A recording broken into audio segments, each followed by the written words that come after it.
The first episode for Animal Planet rated 950% above slot average.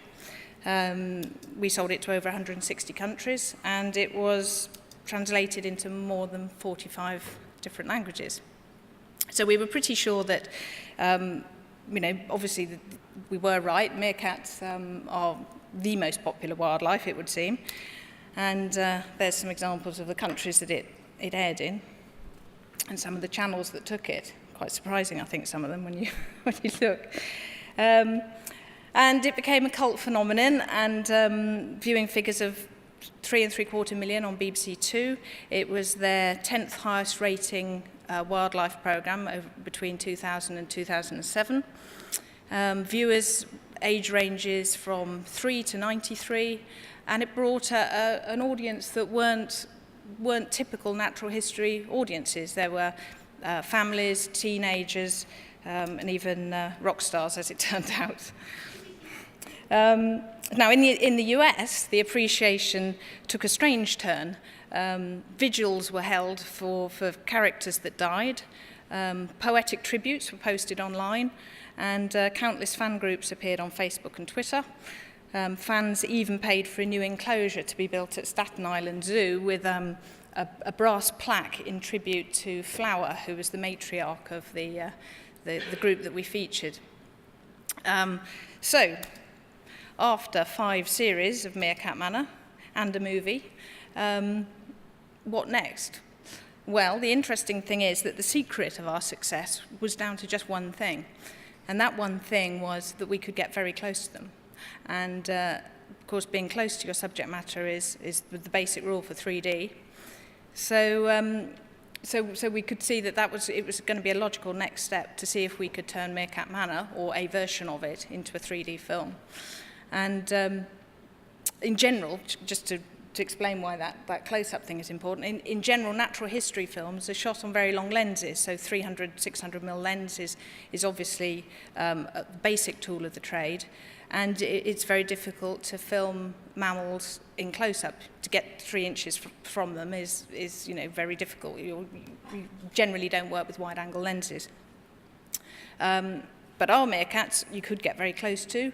They'd been studied for 15 years by Cambridge University. So as soon as a pup is born, it comes up from its burrow, and what does it see? It sees a researcher, or it sees a film camera. So we were able to walk with them. We were able to, keeping them out of the map box is always the problem with our meerkats. As I think that next slide shows you, that's Ralph, one of the Meerkat Manor cameramen, having no problems with getting close to meerkats. So as we moved into this, as Phil and I started to discuss what this film would be, we decided that we'd make a more traditional film. It would be a blue-chip natural history. We wouldn't try and make a soap opera. The storytelling, as you know, in 3D, you cut slower, you take more time with your composition. And so I thought what we'll do is we'll go right back to the basics, and we'll make a film that takes you into meerkat societies and tells you really how these groups operate. We went along to Sky. We spoke to Brian Lenz. Brian Lenz was extremely accommodating, said, yes, I think that's just the sort of film we'd be looking for. And then we found a friend in Simon Borsman at National Geographic Channel who came in as a co-production partner. So we had the money, and we were all set to go. So what did I need to make this film? Well, as you can see there, that's a fairly normal Varicam, quite a small camera. So I thought, well, what can we have in 3D, Phil? What can we have in 3D that's lightweight, portable, we can get it low to the ground, we can move with the meerkats, that will stand up to the Kalahari Desert?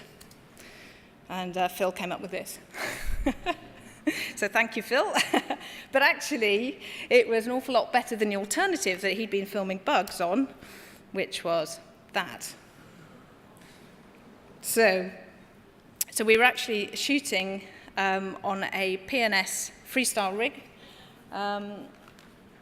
which you can see here, we had to, where's that pointer, Phil? There it is, okay. So PNS freestyle rig, normally this camera here, the top one, would be down here looking up.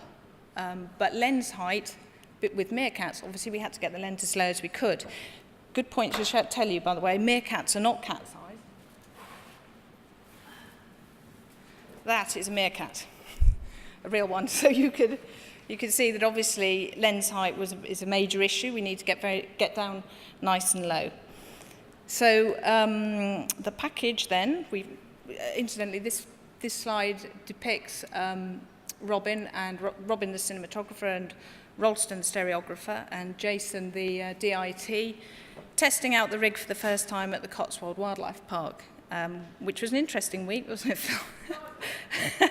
Nothing worked, but it was a good place to iron out the creases before we actually departed for the Kalahari, and I'm pleased to say, touch wood, everything's going very well out there. So this is Andrew Graham Brown, our director, who is actually probably doing something very similar at this moment. He's out there with the team on the final leg of filming.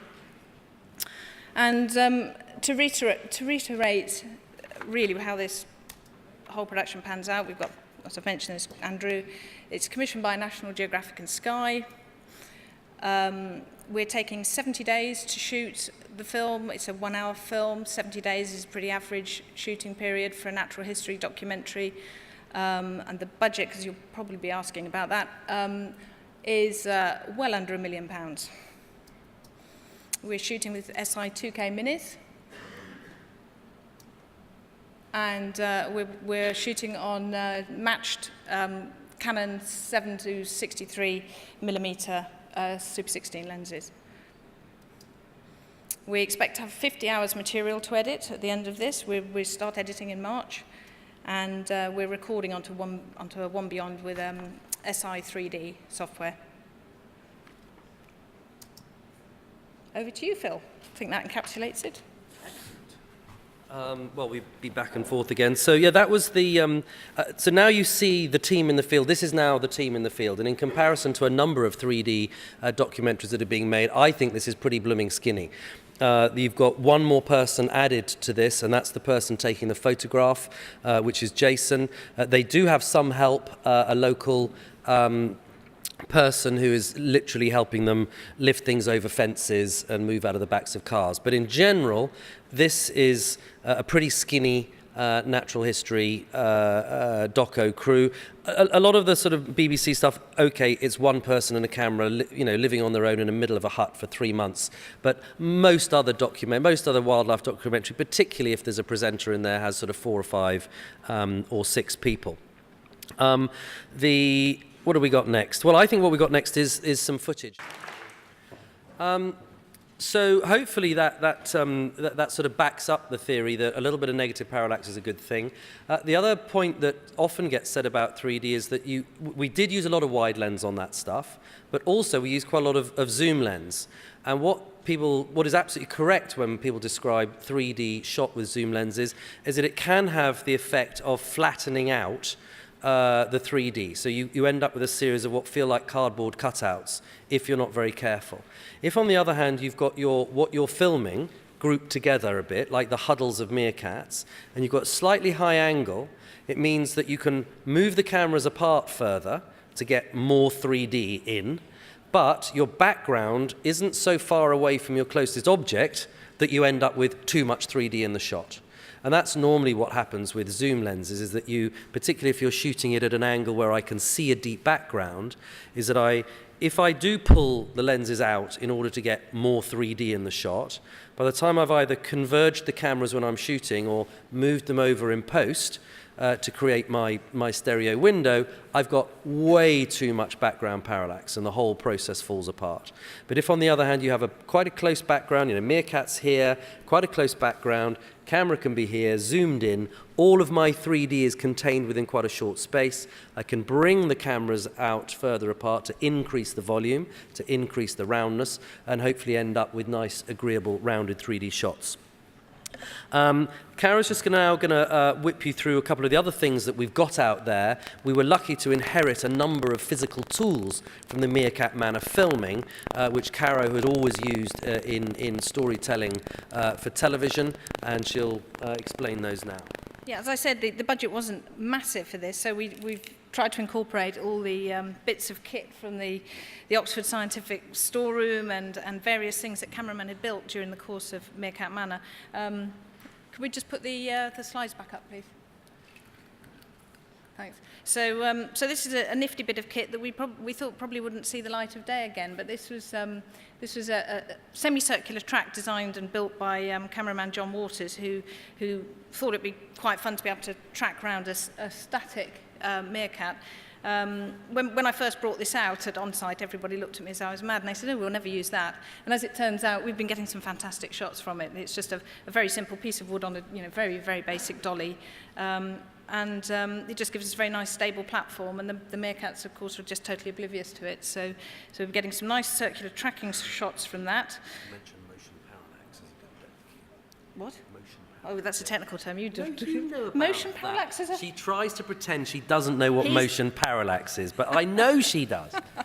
Well, obviously, motion parallax. You get if I'm standing still, I can see a certain amount of 3D, but I'm basing it on, I can see that you're closer and you're smaller and you're smaller. But if I move, then I can see that the closest objects to me move quicker than the furthest objects. So if you play with that gently, if you go too quick, it's actually can make you nauseous in 3D.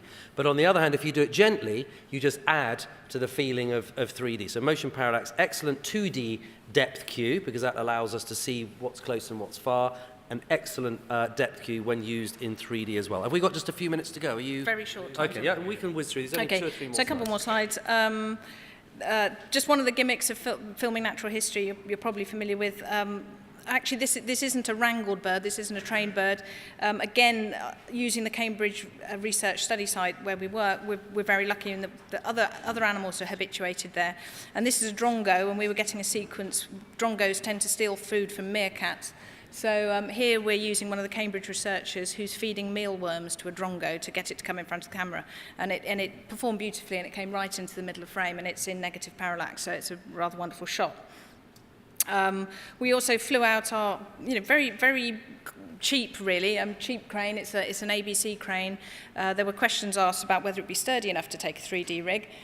It is just, I think, if you don't put all the arm, if you don't run it to its full length.